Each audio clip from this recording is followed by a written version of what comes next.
Bismillah, alhamdulillah, wassalatu wassalamu ala rasulillah Muhammad ibn Abdullah wa ala alihi wa sahbihi wa man tabi'a sunnatahu wa qtada bihudah ila yaumil qa'illah wa la hawla wa la quwata illa billah. Kita lanjut pembahasan perkara-perkara yang dimakruhkan di dalam salat. Ini season ketiga. Min makruhatus salat, termasuk daripada perkara yang makruh di dalam salat, yaitu tashmirus thiyab au rabtus syar, menggulung lengan baju ataupun celana, aurab tusyar, ataupun mengikat rambut. Ini perkara yang dimakruhkan di dalam salat. Karena ada satu riwayat yang diriwayatkan oleh Sayyidina Abdullah bin Abbas radhiyallahu taala anhuma, anin Nabi sallallahu alaihi wasallam. Qala umirtu an asjuda ala sab'ati a'dham wala akuffa thawban wala sya'ra. Saya diperintahkan untuk sujud pada 7 anggota badan. Wala aku fasauban wala sya'ran, dan juga tidak menggulung kain, entah itu baju ataupun celana. Wala sya'ran, dan juga tidak mengikat rambut. Itu adalah perintah dari Nabi Muhammad sallallahu alaihi wasallam. Li'anna dzalika yunafi hayatul khusyuk. Apa sih sebabnya? Karena itu bisa menghilangkan kekhusyuan kita di dalam sholat.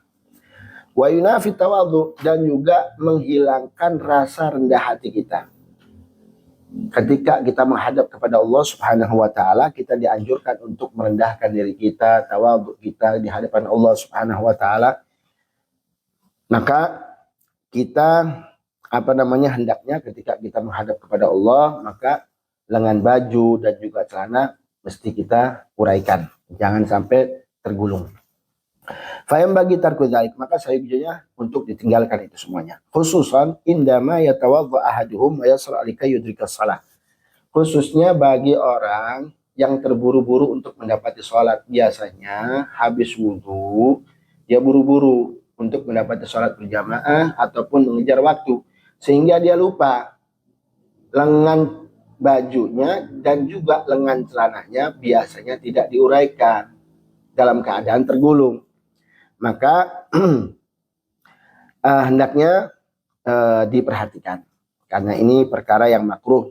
Jangan kita melihat makruhnya, tapi ini adalah sunnah Nabi Muhammad SAW, anjuran dari beliau untuk supaya tidak menggulung baju kita atau celana kita, dan juga ikatan rambut kita mesti kita uraikan. Wa idza dakhala as-salata wa huwa mushammirun li thiyabih fala ba'sa an yafukkaha lakin biduni an yataharraka salasa harakatin mutawaliyat. Jadi yang harus diperhatikan juga ketika dia masuk ke dalam salat, ternyata lengan bajunya dan juga atau lengan celananya ya ternyata masih tergulung, maka tidak apa-apa menguraikannya dalam keadaan sholat. Hanya saja harus berhati-hati, jangan sampai melakukan 3 gerakan yang mutawaliyat, nuli-nuli atau berkesinambungan, karena itu akan membatalkan sholat.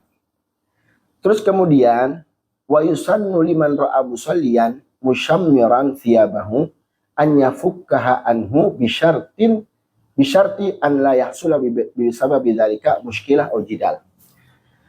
Juga bagi orang yang melihat orang yang sedang sholat, ternyata orang yang sholat ini kain bajunya, lengan bajunya masih tergulung, maka sunnah untuk membukanya, menguraikannya, tapi dengan syarat tidak terjadi ada masalah di kemudiannya, setelahnya. Kalau jika ternyata terjadi masalah, keributan, maka biarkan saja.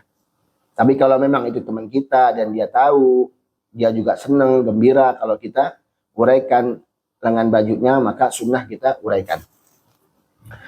Wa min makruhatus shalah, dan juga termasuk daripada kemakruhan salat yaitu an-nafkh, ay idza lam yadhhar minhu hurufun, amma idza dhahara bisababin nafkh harfani fa aktsar batalatus shalah idza kana 'amidan 'alima.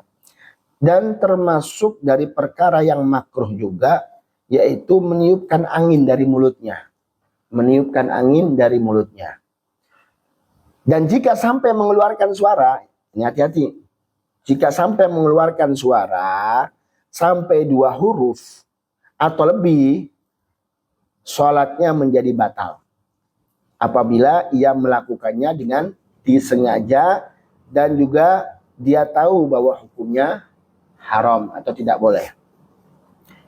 Terus kemudian, wa min makruhatis shalah an yastanida ay yattaqi'a ala syai'in yasqutu bisukutih.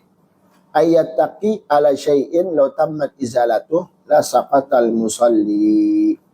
Juga termasuk daripada kemakruhan di dalam salat yaitu menyandarkan tubuh pada sesuatu yang jika disingkirkan itu sesuatu akan menyebabkan ia terjatuh. Contoh temboknya kalau rubuh ya rubuh dia. Atau tiang, sholat bersandar sama tiang. Kalau tiangnya rubuh dia rubuh.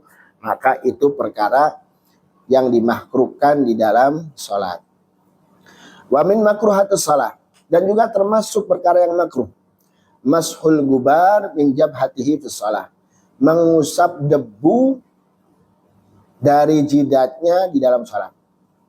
Jadi ketika ada debu diusap, tapi masih dalam keadaan sholat.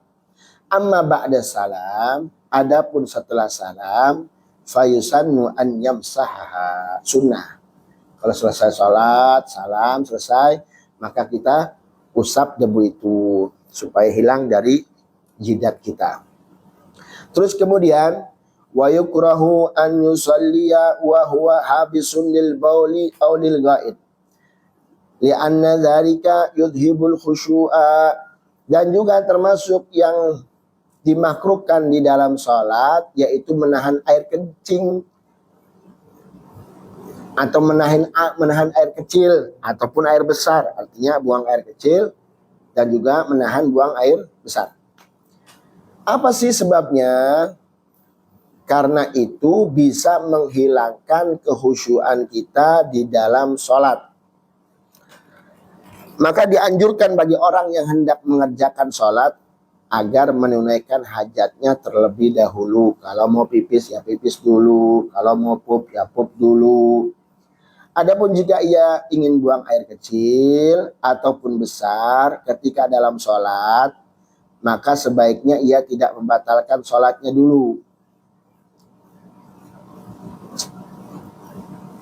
Adapun jika ia ingin buang air kecil ataupun besar ketika dalam sholat. Jadi pas ketika sholat, ternyata kita mau buang air kecil ataupun buang air besar. Selama masih bisa ditahan, maka jangan diputuskan sholatnya. Jangan diputuskan. Tapi kalau memang tidak tertahan, ya boleh dia batalkan sholatnya. Ini perkara-perkara yang dimakruhkan di dalam sholat. Makanya saya bacakan di sini redaksinya, bal yusannu an yufarriga nafsahu qabla shalah. Jadi sunnah ketika mau hendak sholat dituntasin dulu, mau kencing kencing, mau pup ya pup. Hatta walau khafa fautal jamaah, bahkan walaupun dia takut ketinggalan sholat berjamaah. Jika memang dia ingin buang buang air kecil ataupun air besar. Wa idza atahul baul awil ghaid wa huwa fis shalah fala yaqta'uha. Jadi jangan diputusin, Pak.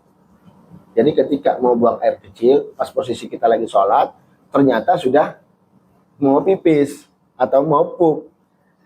Kalau bisa jangan diputusin dulu sholatnya. Illa idalam yaqdir ala tahmuli dzalik, kecuali memang tidak tertahan. Kalau memang tidak tertahan, maka tidak jadi masalah. Karena itu akan membahayakan dirinya. Ya seperti itu. Jadi inilah perkara-perkara yang dimakruhkan di dalam sholat. Mudah-mudahan kita bisa mengamalkan sedikit. Tapi kita kalau amalkan, maka kita tergolong orang-orang yang mengamalkan ilmu. Wallahu a'lam bishawab.